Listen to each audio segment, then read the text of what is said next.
This is Hidden Killers Week in Review. A look back at the most prolific stories of the week. You're listening to the Hidden Killers podcast with Tony Brueski. Featuring former federal prosecutor and president of West Coast trial lawyers, Nima Rahmani. For a little while there, I was thinking, I don't know. I mean, even if there is some impropriety by Becky Hill, if it only like one person says, maybe I heard this, it was kind of in question or gray area, maybe they would just, say, look, we got the verdict, we're done.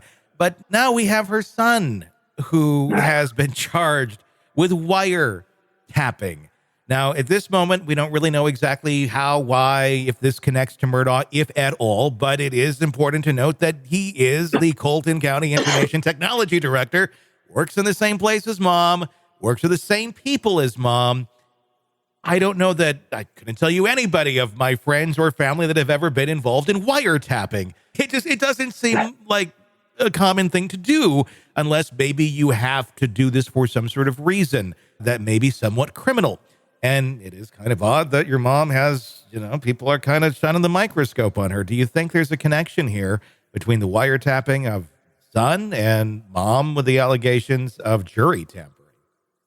It's certainly possible. And again, you're right, Tony. This is not something that you see typically charged. You don't have people eavesdropping with microphones or, listening in on conversations. But that's what happened here, right? And again, he works for the county as well. He's the technology director. So I'm sure we're going to have a lot more information very soon about this case. SLED's investigating it.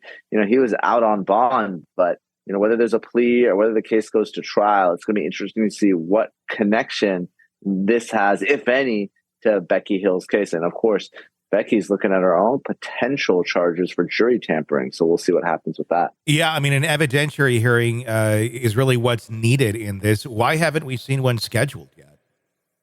I think the issue was it was up on appeal, right? So when the case is up on appeal, trial court can't do anything. And then there was a question of, is Judge Newman going to preside over this? Is he going to retire? Of course, he's a potential witness in the case.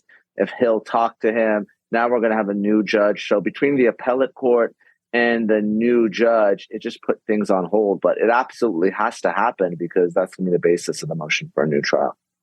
Were you at all surprised by Alec in the sentencing going back and reiterating again and again that he did not kill Maggie and Paul? Does that have any sort of weight going forward with the possibility of another trial, or is it just kind of the ramblings of Alec Murdaugh? He's still sticking to his story.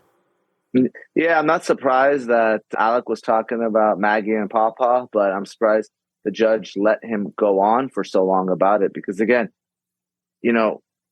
obviously we know that the big story is the murder case, but really this was a case about fraud. So what does this have to do with anything? But again, Murdaugh's going to Murdaugh, and that's exactly what he did. And, he thought he's still a trial lawyer in court and trying to argue to the judge, even though, again, doesn't have anything to do with this case. But not surprised he did it. Just really more surprised that Judge Newman just let it go on for so long. Yeah, I think that was a great line you had there. Murdaugh's going to Murdaugh. Yeah. Very much so. Want to listen ad-free? Want advance access to all of our interviews before anyone else? Become a True Crime Today Premium Plus subscriber on Apple Podcasts. You get every episode commercial free. So you can binge on true crime until you can binge no more. Search True Crime Today Premium Plus on Apple Podcasts now, or go to our podcast page and sign up now. More of the Hidden Killers podcast next.